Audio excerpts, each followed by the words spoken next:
Oi gente, tudo bem? Me chamo Thiago Angelim, eu sou professor de Geografia e Estudos Amazônicos do Colégio NEP e a gente está aqui para mais uma aula do oitavo ano de Estudos Amazônicos. Continuando o nosso assunto, na primeira aula a gente estava falando um pouco sobre a Sociedade da Borracha, a gente deu uma introdução e agora a gente vai ver a introdução quanto à transformação dela, o histórico dela com os indígenas e tudo mais, e agora a gente vai ver os usos da borracha e como que ela foi transformada como a gente conhece hoje em dia, ok? Aqui os usos da borracha na indústria, né? De começo, a borracha impressionava muitos europeus. Essa matéria-prima impermeável só não foi mais exportada que o cacau, o tabaco e o louro. Aqui essa palavrinha, que talvez vocês não conheçam, impermeável, nada mais é que ela não molhava. Muitos daqueles sapatos, os sapatos produzidos na Amazônia, feitos da borracha, foram exportados para países da Europa, dos Estados Unidos. Cerca de 25 mil pares desses sapatos foram exportados por ano para esses países aí, eram os chamados sapatos nativos, né?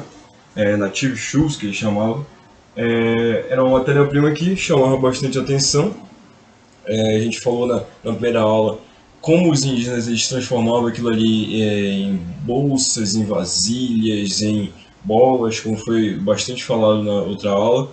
Eles perceberam que o látex, essa matéria-prima impermeável, era muito bem-vinda para várias coisas que eles faziam ali, principalmente na questão dos sapatos. Muitos desses sapatos foram exportados nessa época aí e eles eram produzidos aqui. Tiveram um grande sucesso, apesar da dificuldade de exportar, mas tiveram sim um grande sucesso. E como eu coloquei aqui, só não foram mais exportados que o cacau, o tabaco e o louro. Ok?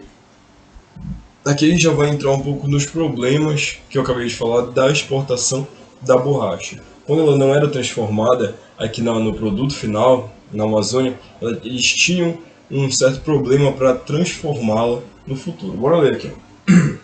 Assim levaram a matéria-prima látex de forma bruta à Europa, tendo assim um problema. Lá o látex tornava-se pouco maleável, dificultando a transformação, sofrendo também com as variações de temperatura, no inverno rígido e no verão pegajoso. Aqui, ó, eles levaram de forma bruta, como ele era conhecido aqui, eu coloquei nas outras aulas aí como a borracha estava, aquela forma pegajosa, escura, né, que era o látex. Então eles levavam ela de forma bruta, aí eles tornavam um pouco maleável, ou seja, eles não conseguiam transformar muito bem ali, lidar com a borracha, porque como eu disse, é uma matéria-prima que ela sofre bastante com a variação de temperatura. No inverno, ou seja, nas temperaturas muito baixas, e se torna um material muito rígido, muito duro. E no calor, no verão, assim, eles são um material muito pegajoso. Então, eles precisavam entender melhor aquela matéria-prima e saber um jeito de transformá-la novamente no material que eles queriam tanto. E aqui a gente vai ver qual foi essa ideia que foi perpassada para eles conseguirem modificar o látex e a borracha. Olha aí. Essa história só mudou com a criação da tecnologia da vulcanização. Isso daqui foi extremamente importante para toda a história do látex e da borracha, para a questão da economia aqui, para as questões automobilísticas, questões ferroviárias do mundo todo, essa invenção desse processo de vulcanização. Olha aqui. Vulcanização, processo desenvolvido pelo norte-americano Charles Goodyear. Esse nome é muito importante. Goodyear, o mesmo cara que que pensou no processo de vulcanização, que dá o nome à empresa de pneus, a Goodyear. Exatamente, que nesse processo, isso no começo do século XIX, então já tem bastante tempo. Em 1839, aqui, no começo, ali pela metade, para que a borracha não sofresse com as variações de temperatura, do frio, do calor, usava-se o calor e a pressão e o problema foi resolvido.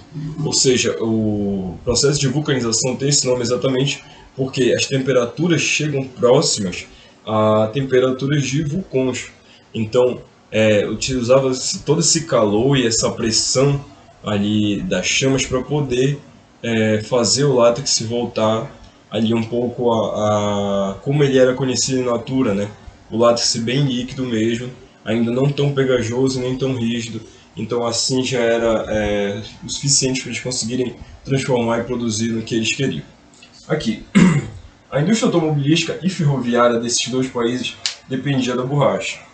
Ela era fundamental para os pneus, correios e para-choque de trens. Como eu disse aqui, para os dois países que se fala da Europa, os países da Europa e os Estados Unidos, América do Norte, enfim. Foi extremamente importante não só para a criação dos pneus de carros, de bicicletas, de motos, mas também foi importante para a tecnologia ferroviária. O que nessa época que os trens eles eram muito utilizados ainda, mais do que hoje em dia, né? Que sim, eles ainda são utilizados, mas nem tanto assim, né? Principalmente aqui no Brasil, que é muito mais utilizado as tecnologias rodoviárias. Então, nessa época ele era muito importante.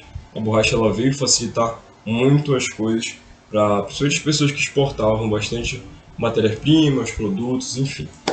Aqui, assim, a Amazônia tornou-se uma potencial exportadora, contudo era muito complicado transformar a borracha desde sua área de extração para os portos.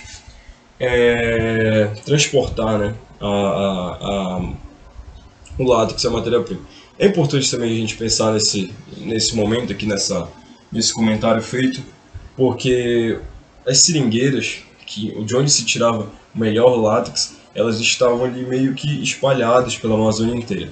Então era um processo trabalhoso e complicado de se levar a borracha para esses meios, porque ela precisava ser extraída e essa situação não era fácil. As seringas estavam em pontos espalhados pela floresta. Eles conseguiam trazer esse látex chegava até barcos e escunas e barcos movidos a vento, e desses barcos aí sim que eles chegavam nos outros portos. Isso daí viagens que duravam quase que meses, e nesses outros portos aí sim que eles conseguiam ir para a Europa. Então era um processo extremamente trabalhoso e complexo, mas que vieram algumas mudanças e modificações que foram bem importantes. Aqui, os barcos antigos usavam quase que 60 dias entre Belém e Manaus. 160 dias, ou seja, alguns meses eram utilizados para chegar desse trajeto de Belém e Manaus. Em Manaus, Belém, né, para chegar aqui, para poder chegar na Europa. Então, o que foi mudado? O que entrou na realidade amazônica, na realidade da exportação da borracha? Os barcos a vapor. Os barcos a vapor foram extremamente importantes para as mudanças que estavam acontecendo aqui na Amazônia e essas mudanças da exportação. Não só na Amazônia como no Brasil, porque aí perto de 1850 era uma necessidade muito grande do Brasil de se modernizar industrialmente. E um dos caras que foi muito importante para essas mudanças foi aqui, Barco a Vapor, né? Barão de Mauá.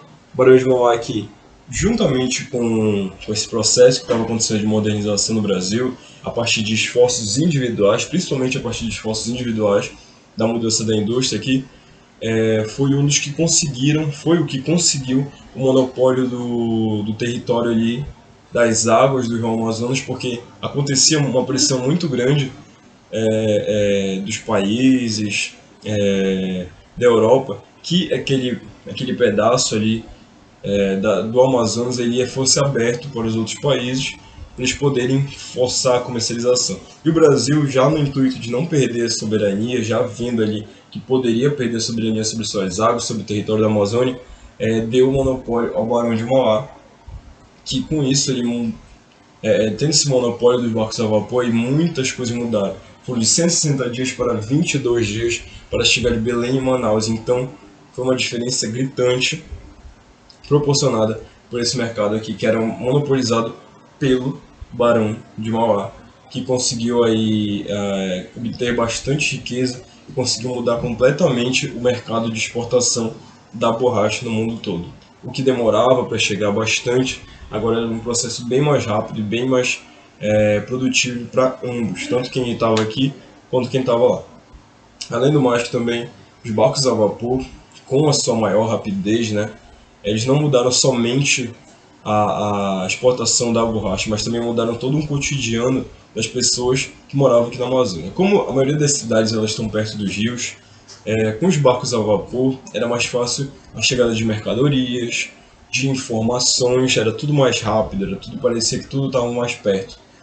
Claro, com as suas limitações de tempo, que com certeza não se compara nada com hoje em dia, mas nessa época um barco a vapor que levava cerca de 20, 19, 18 dias entre Belém e Manaus, mudava muita coisa para quem vivia um outro tempo, um tempo relativo ao tempo da floresta e agora vivia um tempo relativo ao tempo dos barcos a vapor.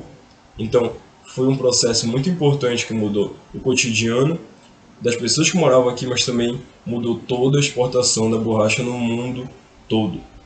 E isso daí foi muito importante para a Amazônia como exportadora e foi muito importante para empresas automobilísticas, para empresas que faziam os pneus e, enfim, deu o que a sociedade da borracha realmente precisava para mudar todos esses parâmetros aí sociais e os parâmetros exportadores econômicos da borracha, ok? Espero que essa tenha sido uma ótima aula para vocês e que vocês possam pausar e copiar algumas partes aqui, porque vai ser bem importante para a prova de vocês. Espero que todos vocês tenham um ótimo dia, tenham um ótimo momento de estudo agora e um bom dia. Obrigado.